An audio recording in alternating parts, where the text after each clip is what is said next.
राधे राधे महाराज जी। महाराज जी, जब जीवन साथी गलत आचरण करें और बहुत दुख हो तो कैसे उसको निकालें? क्या किस्मत और पिछले जन्म के कर्म समझकर चुप रहे या खुद के लिए खड़े हैं? तो ऐसा ही है, तो ऐसा ही हमारे प्रारब्ध में, हमारे भाग्य में ऐसा जीवन साथी बंद है जो हर समय दुख देगा, हमारे पापों का प्रायश्चित होगा, पर हम बदल नहीं सकते। हमारी सामर्थ्य नहीं है कि बदली जा सके, भगवान बदल सकते हैं। तो भगवान से प्रार्थना करता रहे कि उनका स्वभाव, उनकी बुद्धि शुद्ध हो जाए।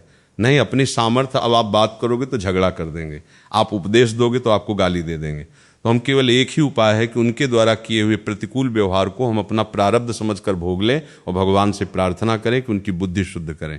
इसके अलावा हमें तो कोई उपाय समझ में नहीं आता। एकमात्र भगवान ही है जो मूर्ख को भी ज्ञानी बना दे, बड़े बड़े विद्वान को भी मूर्ख साबित कर दे, ब्रह्मा को मच्छर बना दे, मच्छर को ब्रह्मा बना दे, मस्कई करें विंच जजय मसकतेहीन। तो उन प्रभु से हम प्रार्थना करें और अपने प्रारब्ध मान करके हम उनके द्वारा दी हुई प्रतिकूलता को सह, तो आपका कल्याण हो जाएगा, आपका मंगल हो जाएगा। वो जो कर रहे हैं उनको तो भोगना ही पड़ेगा। जो अपवित्र खाद्य पदार्थ, पेय पदार्थ पी के, अपवित्र भाषा, अपवित्र आचरण, तो दंड तो मिलेगा ही। आज नहीं तो कल भागवतिक कानून जब दंड देता है ना, तो बहुत कोई ये नहीं कह पाता कि ये दंड है। क्या हुआ? बोले अमुक रोग हो गया, अमुक घटना घट गई, अमुक ये सब कर्मों का दंड है। इसलिए आप न स्त्री हैं न पुरुष हैं, भगवान के अंश हैं। भजन कर लो और अपना जीवन कल्याण कर लो। तो जो हमको गाली देता है, जो हमारा अपमान करता है, उसमें हमारा कर्म होता है प्रधान। उस कर्म, उसकी बुद्धि में बैठकर हमको दंड दे रहा है। नहीं, वही अभी बुद्धि अनुकूल हो जाए तभी आनंद आने लगेगा। प्रतिकूल है तो हमें दंड मिल रहा है, दुख मिल रहा है। इसलिए नाम जप करो, भगवान से प्रार्थना करो और उनके द्वारा दी हुई प्रतिकूलता को सहो, तो इससे मंगल हो जाएगा। शशिकांत जी, संगीता जी, राधे दे राधे दे राधे राधे। महाराज जी, हम लोग पिछले 1.5 वर्षों से आपका एकांतिक वार्तालाप सुन रहे हैं, आपके बताए मार्ग पर चलने का प्रयास कर रहे हैं, लेकिन बार बार हम फेल हो जाते हैं। महाराज जी, काम, क्रोध, लोभ, मोह, मद और मत्सर हमें हमेशा गिरा देते हैं। इन सभी को कैसे प्रयास करें? क्या एक एक करके विजय प्राप्त करनी चाहिए या इन सभी पर एक साथ विजय प्राप्त?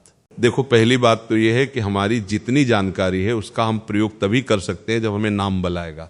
जैसे हमें पता है कि हमको इस दोष से मुक्त होना है और हमें सामर्थ्य नहीं दिखाई देती, जब वो दोष आता है तो हमें परास्त कर देता है। उसकी निवृत्ति के लिए हमको बलवान बनना पड़ेगा, और वो है नाम जप। नाम जप जितना करोगे उतना ही बल आएगा, उतने फिर अरुचि हो जाएगी। एक होता है कि हमें नहीं चाहिए अंदर से, और एक होता है चाह है पर मुझे भोगना नहीं है।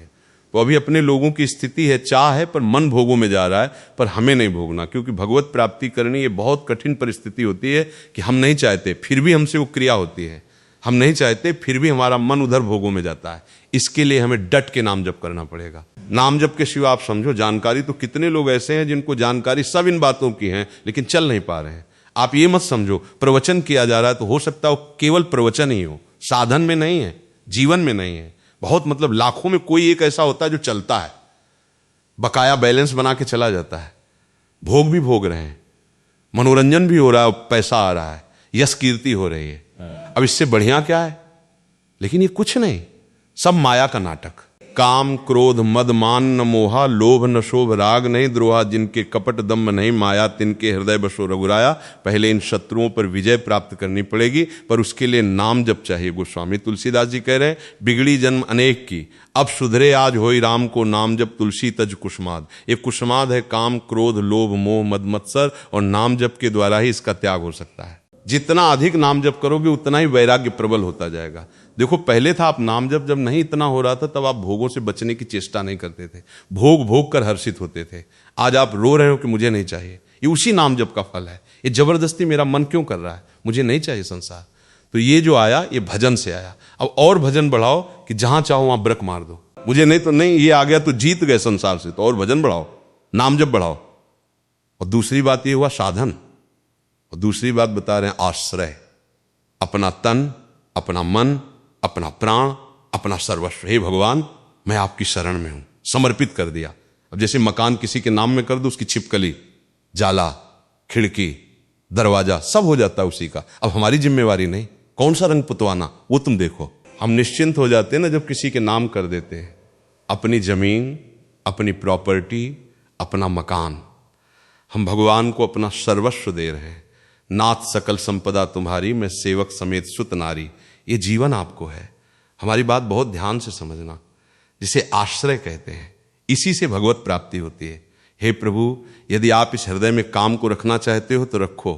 अब हमारी शिकायत नहीं होगी, क्योंकि आपको हमने दे दिया और आप नहीं रखना चाहते तो मिटा दो।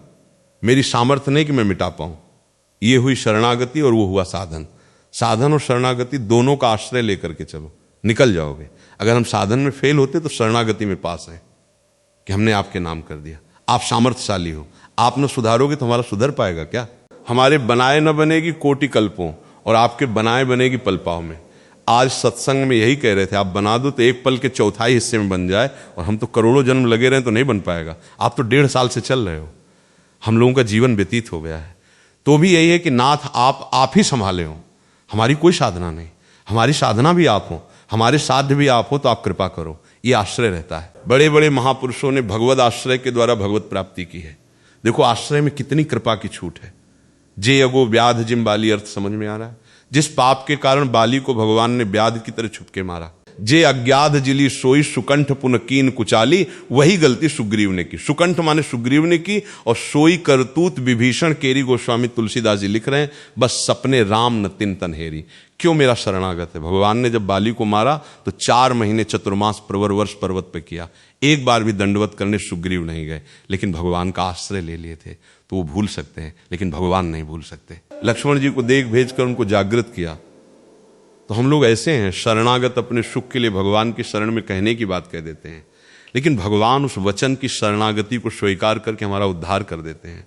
हमको निराश तो होना ही नहीं है। अगर हमारे अंदर गलतियां हैं, त्रुटियां हैं, हम भगवान के शरणागत हैं, तो भी भगवत प्राप्ति हो जाएगी। जन अवगुण प्रभु मान न काउ दीन, बंधु अति मृदु स्वभाव। भगवान अपने शरणागत के दोष नहीं देखते, अपनी तरफ से कृपा करके उसे भगवत प्राप्ति कराते हैं। तो दोनों ले चलो, एक हैं जो हम में प्रयास है, वो पूरा करेंगे, बेईमानी नहीं, लेकिन बनेगा आपसे। आप देख लो, जितना प्रयास बन रहा है उतना आप ही का दिया हुआ प्रयास है, उतना कर रहे हैं। इसके आगे आप जानो, हमारी बात समझ पा रहे हो, बस आप निश्चिंत हो जाओ, हमारी बात मान लो, निश्चिंत हो जाओ। इसी से भगवत प्राप्ति होती है। आश्रय से शरीर में पीड़ा आ जाए तो हम भगवान को भूल सकते हैं, मूर्छा हो जाए तो भगवान को भूल सकते हैं, गाढ़ निद्रा है तो भगवान को भूले हुए हैं।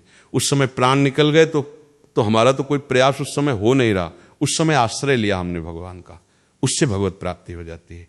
आश्रित से तो नाम जप करो, जितना आप में पावर भगवान ने दिया उतना लड़ो, इसके बाद विजय आपकी ही होगी। हार जाने पर भी ये बात आप बांध लो, अपने दिमाग में गांठ बांध लो। सत्संग का जो यही फल होता है कि हमें पूर्ण विश्वास हो जाता है कि हमें भगवत प्राप्ति हो जाएगी। आश्रय से भगवत प्राप्ति है। बिगड़ी जन्म एक किया वही सुधरे आज, हो राम को। पहले तो ये भाव जमाओ कि मैं प्रभु का हूं और मेरा जीवन प्रभु को समर्पित है। अब जो भी हो क्रिया हो रही, प्रभु हमें सामर्थ्य दिए, उतनी हम कर पा रहे हैं। आगे की आप देख लें, ये शरणागति है। शरणागति से निश्चित भगवत प्राप्ति होती है। अच्छा देखो, भगवान के श्रीमुख के वचन है। भगवान ने कहा कि कोटि विप्रबद्ध लागे, जाहु आए शरण तजो, नहीं ताहु जो नर होए चराचर द्रोही आवे, सब शरण तकी मोही। भगवान कह रहे यदि करोड़ों ब्रह्म हत्याएं लगी हो तो भी मैं उसे उद्धार कर देता हूं, उसे छोड़ता नहीं जो मेरी शरण में आता है। चराचर जगत का द्रोह की हो तो भी मैं उसका उद्धार करता हूं। इसलिए हमको चिंता नहीं करनी, हमें चिंतन करना है। जितना बन सके हमसे, हम बेईमानी नहीं करेंगे। जितना हमें आपने पावर दिया उतना हम करेंगे। इसके बाद हाथ उठाए, आगे की बात आप देख लो, बढ़िया मंगल हो जाएगा। दोनों बातें, एक साधन पक्ष और एक आश्रय पक्ष। आश्रय जोरदार लो, जोरदार आश्रय, इसी से भगवत प्राप्ति हो जाएगी। हमारा प्रभु से संबंध है, वो हमारे अंशी हैं, हम उनके अंश हैं, और वो हमारे स्वामी हैं, हम उनके सेवक हैं, हमारे शरण हैं, हम उनके शरणागत हैं। हम पतित हैं तो पतित पावन हैं, हम दीन हैं तो दीन बंधु हैं। हम जैसे भी हैं, हमारा प्रभु से संबंध है। बस ये बात दिमाग में बैठा लो। जहां आपको कमजोरी लगे वहां प्रभु की तरफ फेरो, नाथ। अब आप देख लो, हमारे बस की बात नहीं, आप चाहो छुड़ा दो, आप चाहे, लेकिन हमें हैं आपके। कामी भी कहलाएंगे तो आपके, क्रोधी भी कहलाएंगे तो आपके। आपको अगर पसंद है कि कामी कहलाकर हम आपके, तो फिर आप हमें कोई परेशानी नहीं, हम तो राजी हैं। उसी में आप देख लो, ऐसे भक्त को भगवान से प्रार्थना करनी चाहिए, ऐसा अपना अधिकार लगना, मतलब भगवान के गले पड़ जाओ, बस काम बन जाएगा। गले पड़ जाओ। हम कहां तक सुधारे महाराज? इतनी प्रचंड माया है जो बड़े बड़े ऋषि मुनियों को मोहित कर लेते हैं, हम उनके सामने मच्छर हैं। तो आप देख लो, हम तो जितना पावर दिए उतना ही काम हो रहा है। आपको कहे कि इतना और उठा लो, तो आप पावर हमें दो, हम उठा लेते हैं। पावर तो उन्हीं को देने को है, सामर्थ्य तो वही देते हैं। समझ पा गए? पारुल मिश्र जी कानपुर से, राधे राधे राधा वल्लभ। श्री हरिवंश महाराज जी आपके चरणों में कोटि कोटि प्रणाम। महाराज जी, पिछले 1 वर्ष से आपके श्रीमुख से कहें वचनों एवं सत्संग के माध्यम से यूट्यूब पर जुड़ा हूं आपसे, और एक नई दिशा मिली है। महाराज जी, मेरा प्रश्न है कि अली स्वरूप क्या है? क्या इसका भावार्थ क्या है? अली स्वरूप में भक्त और या भगवान किस भाव में है। अली माने होता है जो हम अपने यहाँ भाषा में जिसे अली कहा जाता है। अली पूछ रहे हो तो अली माने होता है भंवरा, और अली पूछ रहे हो तो अली माने होता है सखी। आप पूछ क्या रहे हो? सखिया, सखियां। ये सखी एक भाव है ना, स्त्री है न पुरुष है, बनिता पुरुष भाव मिट जाए। सेवे ललितादिक के भाई, ये भाव है चिदानंद शरीर, न स्थूल शरीर, न सूक्ष्म शरीर, न कारण शरीर, न नरक का यातना शरीर, न स्वप्न का स्वप्निक शरीर, न देवताओं का देवदेव शरीर। ये चिदानंद में सहचरित स्वरूप है। इसमें स्त्री पुरुष भाव का मिश्रण नहीं है। प्रथम भाव तन बदल करे अपप जो अलंकित, व्यास सुवन प्रसाद देह मानसी गणचित। हरिवंश महाप्रभु की कृपा प्रसाद से साधक के हृदय में ये सहचरी बपू प्रकाशित होता है। ये सहचरी बपू जहां प्रकाशित हुआ तो प्रिया प्रीतम का संग मिल गया। प्रिया प्रीतम का संग और सहचरी बपू एक एक है। एक क्षण के लिए भी ना सहचरी प्रिया प्रीतम से अलग हो सकती है ना। प्रिया प्रीतम सहचरी से छिन छिन बिहरत, संग सेवक वाणी छिन छिन निरखत प्रेम भरी, छिन जस कहा तभंग। ये जो कृपा हरिवंश की एक कृपा से प्राप्त होता है, साधना से नहीं। जो सहचरी बपू है और ये प्रिया प्रीतम के हर समय सानिध्य में रहता है, जो सहचरी भाव है उसको संधिनी शक्ति कहते हैं। प्रिया प्रीतम के मध्य में सदैव विराजमान रहती है। जहां प्रिया प्रीतम वही सहचरी, जहां सहचरी वहां प्रिया प्रीतम। बस इसके लिए साधन है मुख वर्णतः हरिवंश, चित्त नाम हरिवंश रति मन सुमिरन हरिवंश। ये जो कृपा हरिवंश की हर समय नाम जब चल रहा है, चित्त में आचार्य चरणों की शरणागति है और सब जीवन सो प्रीति पर रीति निभाता अपनी निष्काम रीति है। हरिवंश महाप्रभु कहते हैं ना, सब सोहित निष्काम मति, तो सब जीवन सो प्रीति रीति निभात श्रवण कथन परतीति। ये जो कृपा हरिवंश की शत्रु मित्र समझानी, मान अपमान सम दुख सुख लाभ नहान, ये जो कृपा हरिवंश की। नित एक धर्मन संग प्रेमी जन रसिक जनों का संग, नित एक धर्मिन संग तो रंग बढ़त, नित नित सरस नित नित प्रेम अभंग। ये जो कृपा हरिवंश की अब आ गया, अब सहचरी बपू का भाव आ गया। निरखत नित्य विहार पुलकित तन रोमावली, आनंद नयन सुधार। ये जो कृपा हरिवंश की ऐसे खुले नेत्रों से प्रिया प्रीतम का नित्य विहार, इन नयनन सब सुख देख अपनो जन्म सुफल कर लें।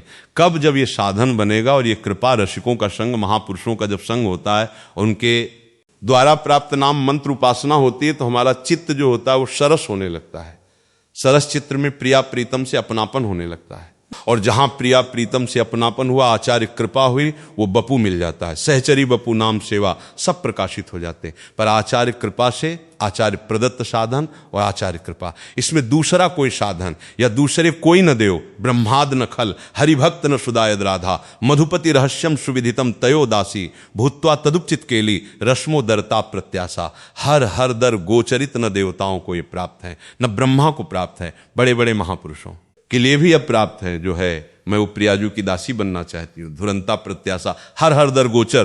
तुम मैं अपने नेत्रों से प्रिया प्रीतम की दिव्य लीला देखना चाहती हूँ, और उनकी दासी सहचरी, मतलब दासी, मैं उनकी दासी बनना चाहती हूँ। जो देवताओं को प्राप्त है, न ब्रह्मा को प्राप्त है, न ईष्ट कोटि के महापुरुषों को प्राप्त है। हरिवंश महाप्रभु ने ये सुधा निधि में लिखा है, तो ये तो केवल कृपा से है। आचार्य कृपा हित सजनी, जो कृपा करे तब वो सहचरी बपू प्रकाशित हो। ये किसी साधन से नहीं होता, या गुण साधन ते नहीं हुए तुम्हारी कृपा पाओ। कोई श्रावण भगत जी इंदौर से राधे राधे महाराज जी प्रियजनों की पीड़ा देखकर कोई साधक ये भावना रखे कि वो अपने परिवार या प्रियजनों के पाप कर्मों को अपने ऊपर ले लें, तो क्या ये भावना सिद्धांतों के अनुरूप है? क्या ऐसा करना साधक के लिए आध्यात्मिक प्रकृति में बाधा उत्पन्न स्वभाव ही ऐसा होता है? साधक का उसका स्वभाव ही होता है। प्रियजनों की क्या बात। तो जगत के किसी भी जीव को दुखी देख के उसके हृदय में आता है कि भगवान अगर इसको जो प्रारब्ध भोग मिल रहा है वो मुझे मिल जाए, ये सुखी हो जाए। ये जो भगवान के चरणों में अपने आप को समर्पित करते हैं, उनका हृदय ऐसा ही हो जाता है। महाराज रंतदेव जी ने भगवान से आखिरी वरदान ये मांगा,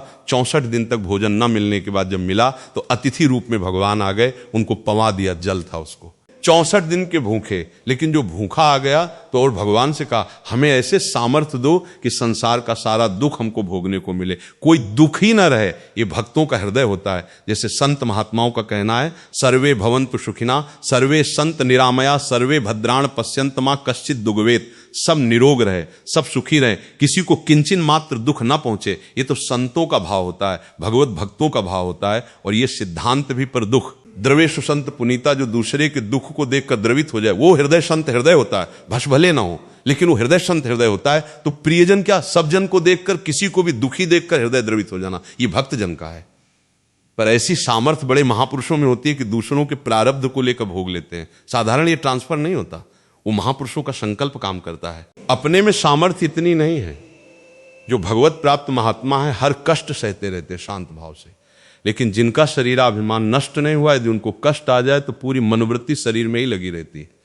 इसलिए हमें लगता है खूब नाम जप करें और सब में भगवान को देखने की चेष्टा करें, शरीर से, मन से, वचन से, धन से, कर्म से हमारा दूसरे के दुख निवृत्ति का भाव हो, ये बढ़िया है। पर अभी दुख सहने का भाव नहीं आ सकता। कोई भयानक कष्ट आ जाए तो हमारी वृत्ति कष्ट में रहेगी तो घाटा हो गया, हमारी वृत्ति भगवान में और भयानक कष्ट सह रहे हैं तो ये लाभ की बात है।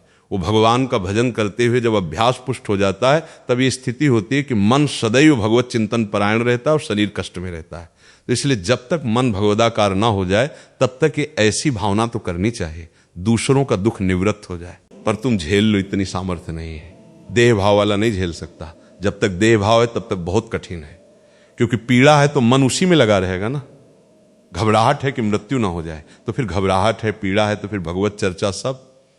इसलिए यावत स्वस्थ कलेवर यावच दूर जरा, जब तक बुढ़ापा दूर है और रोग दूर है तब तक भगवदाकार वृत्ति कर लेनी चाहिए, खूब भजन कर लेना चाहिए। हमारी उम्र भी ले लो आप, पर ऐसा है नहीं। अब अवश्य में भोक्तव्यम कृतम कर्म शुभाशम, अपने अपने कर्मों को शरीरधारी को भोगना पड़ता है।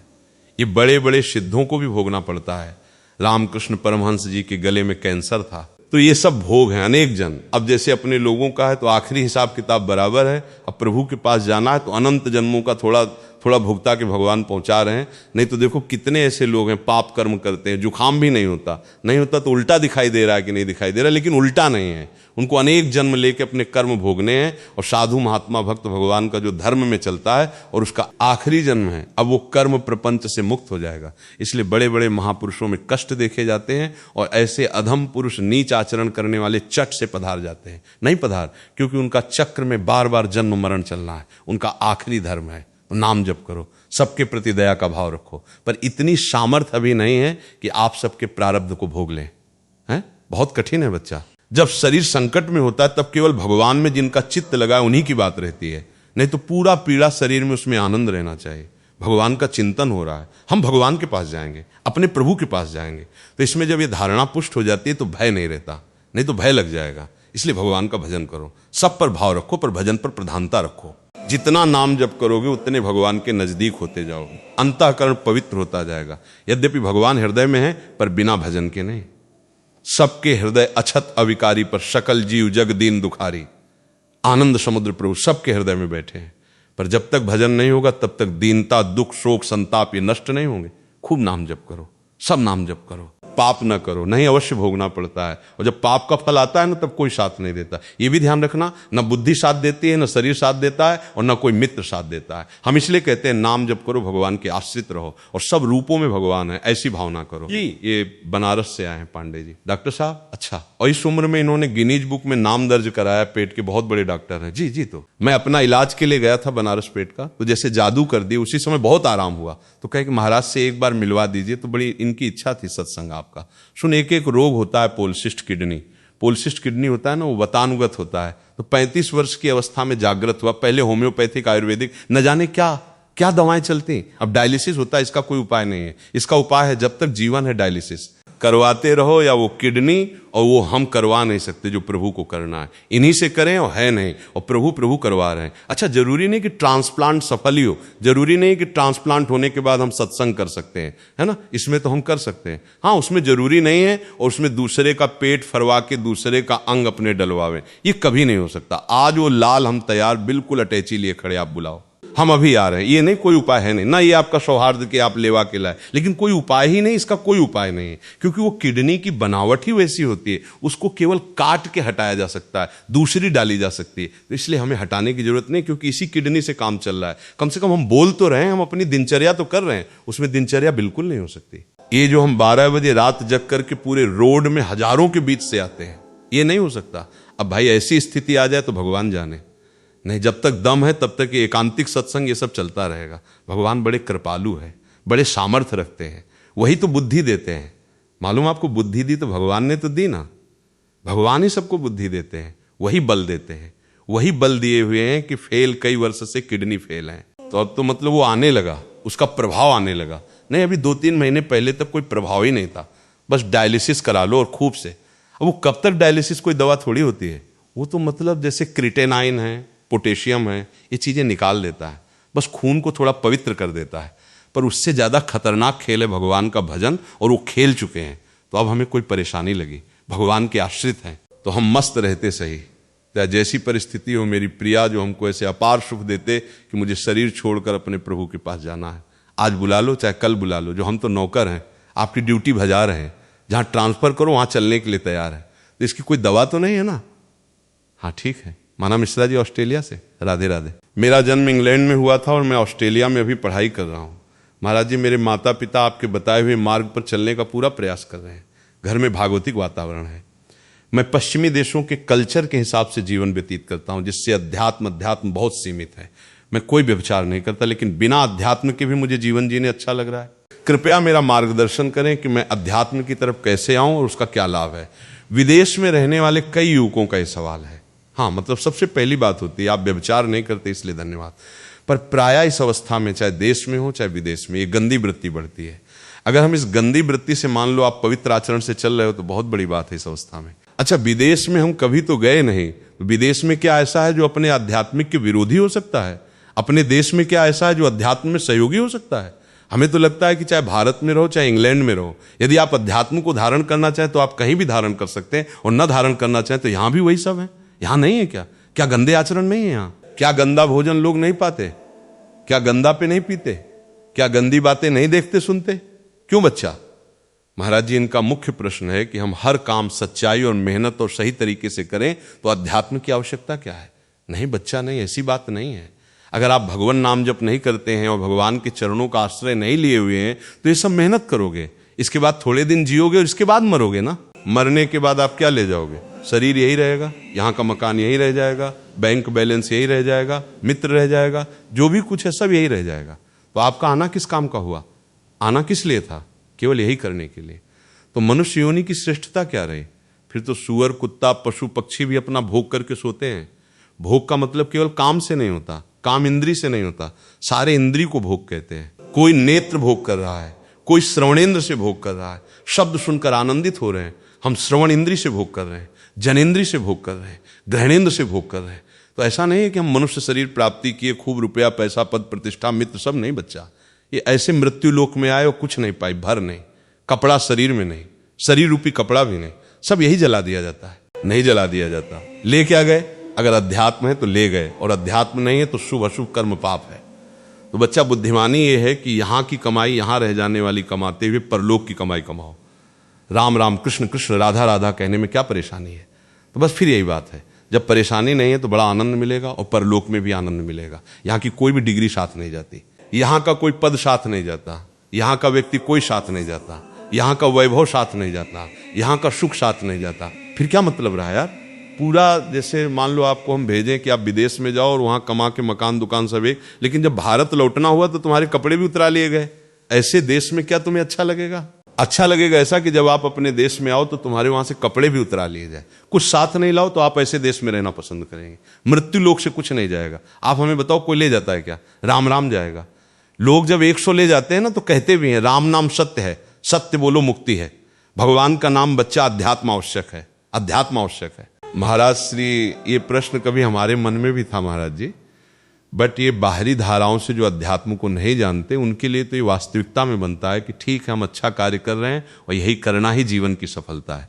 पर महाराज जी, ये बात आपके सानिध्य में जाके समझ आई कि अध्यात्म योर जी ये तो बहुत पीछे का मार्ग है। अंदर जो आनंद है, इंटरनल जो एक पीस है महाराज जी, वो तो आज समझ आ रहा है कि अध्यात्म की आवश्यकता क्या है। और हम देखते भी हैं महाराज जी जो ये सारा कर रहे हैं और बाद में क्लेशित हैं, दुख और सुख के पचड़ों में फंसे हुए हैं, प्रतिकूलता अनुकूलता में। जहां आप बैठे, यहाँ एक वृद्ध रूप में बैठे थे और वो सफल जीवन जिसे सांसारिक कहते हैं, तो उन्होंने कहा मैं पदाधिकारी भी रहा, हमारे पास फार्म हाउस सब कुछ है, पर अब मैं भयभीत हूं कि मरना पड़ेगा और कुछ मेरे साथ नहीं जाएगा। इसीलिए मैं आपका प्रवचन सुन के आया हूं, मेरा भय निकाल दो। तुमका भय से तो निकलने वाला नहीं कि टैबलेट दे दे, निर्भय हो जाओगे। भगवान की शरण में होकर नाम जप करो, निर्भय हो जाओगे, निश्चिंत हो जाओगे, निशोक हो जाओगे। अध्यात्म अत्यंत आवश्यक, क्योंकि ये शरीर सोने का नहीं बना है, ये 5 भौतिक बना है। कोई भी अंग कभी भी खराब हो सकता है, कभी भी घटना हो सकती है। आज सुखी दिखाई दे रहे हो, लेकिन ये सुख स्थायी नहीं है, ये सुख स्थायी नहीं है। आप आराम से गाड़ी में चले जा रहे हो, एक्सीडेंट हो गया, राधे श्याम, फिर आपके पास बचा क्या? अध्यात्म। ये जो अनात्म वस्तु है, प्रकृति है, ये साथ किसी के ले जाती, साथ जाते भगवान का नाम, भगवान का चिंतन, परोपकार, दूसरों के लिए जो उपकार किया वो बात साथ जाती है। तो जरूरी है अध्यात्म की नहीं, बच्चा जरूरी है ना। हाँ, यही बात समझ पर हम तुम्हें बहुत धन्यवाद देते हैं कि आप विषय विलासिता वाले समाज में रहकर भी आप कह रहे हैं कि आप ऐसा आचरण नहीं, बहुत अच्छी बात है। अच्छा, तिलक लगाना, कंठी बांधना अगर नहीं है और आप नाम जप कर रहे हो तो भगवान जान रहे हैं ना कि मेरा नाम जप कर रहा है, उससे कल्याण हो जाएगा। आप बाहरी मान लो परिवेश में हैं, ऐसे तो आप नहीं धारण कर सकते, कोई बात नहीं, आप राधा राधा राधा बोलो, आप भगवान नाम जप करो, आपका मंगल हो जाएगा। आप जप के देखिएगा कितना आनंद आएगा। काम करते हुए नाम जप कर रहे हैं, पढ़ाई करते हैं कि पहले नाम जप किया, फिर पढ़ाई बंद की तब नाम जप किया, देखो आनंद आने लगेगा। अंदर का चिंतन सुधारो तो आनंद आने लगेगा। आप जो कार्य कर रहे हैं वो सब बाहरी हैं, अंदर के लिए केवल नाम चलाना है। बस किसी का अहित न करो, गंदे आचरण न करो और नाम जप करते रहो, इसी से परमा आनंद की प्राप्ति हो जाएगी। आप देख लेना और आप भाग्यशाली हैं क्योंकि आप वृंदावन में आकर के भागवतिक प्रश्न कर रहे हैं। इसका मतलब भगवान की कृपा है आप पर तो, और इसे संभाल लो। ठीक है मेरा जी, एक बता, मैं 30 साल से अमेरिका में रह रहा हूं, मुझे लगता है कि लोगों ने रातियां फैला दी हैं। वहां पर अमेरिका में अध्यात्म का की जो है वो ज्यादा आसान है, क्योंकि आपको दिन भर इधर मारे मारे को घूमना नहीं पड़ता, पर अपने कमाने के लिए नहीं करना पड़ता, आसानी से आपको कमाई हो जाती है। तो मुझे लगता है कि वहाँ पे 15 साल से हम अध्यात्म जुड़े हुए हैं, तो वहाँ बहुत आसान है। अगर आप करना चाहें तो बिल्कुल वही हमने इसीलिए पहला जो उत्तर में दिया कि क्या विदेश और भारत अगर वहाँ बिगड़ सकते हो तो यहाँ भी बिगाड़ने के लिए सब व्यवस्था है। अगर यहाँ भजन कर सकते हो तो वहाँ भी भजन कर सकते हो, ये बिल्कुल पक्की बात है। आपका उद्देश्य अगर महान है तो आप कहीं भी हो आप महान ही होगे। उद्देश्य नीच है तो आप वृंदावन में रहकर भी नीच आचरण करोगे, नहीं करोगे तो तुम्हारे लिए बंबई और वृंदावन और अमेरिका या विदेश कहीं भी हो, अगर नीच आचरण करने वाले हो तो कहीं भी हो नीच आचरण करोगे, और उत्तम आचरण करने वाले हो तो कहीं भी हो उत्तम आचरण करोगे। अब हजारों लोग विदेश के ऐसे आते हैं जो बहुत, उनकी बात सुनकर हमें अच्छा लगता है कि वो बड़े संयम से, बड़े एक अमेरिका में शिष्य हैं जिनको लगभग 10 वर्ष हो गया होगा, पति की पत्नी आजीवन ब्रह्मचारी। तो बहुत से ऐसे भक्त लोग हैं कि जो विदेशों में रहकर भक्ति कर रहे हैं। अगर हमारे हृदय में भक्ति है तो सही बात कौन रोकेगा, रोक कौन सकता है। सुविधाएं हैं, खूब आनंद पूर्वक भजन करो। अगर गंदे आचरण करना है तो फिर यहां भी है। आप यहां देख लो भारत में क्या नहीं हो रहा है, क्या बहुत अच्छी भावना है। आप विदेश में रह के खूब भजन करो और अपने साथियों को भी अध्यात्म में जोड़ो। जो अपने भाव वाले हो, जो गलत भाव वाले हैं, वो तो तुम्हारे बस के नहीं है, तो अच्छे भाव वालों को अपने साथ जोड़ो। ठीक है, सोनल सिंह जी पटना से जी, राधे राधे महाराज जी।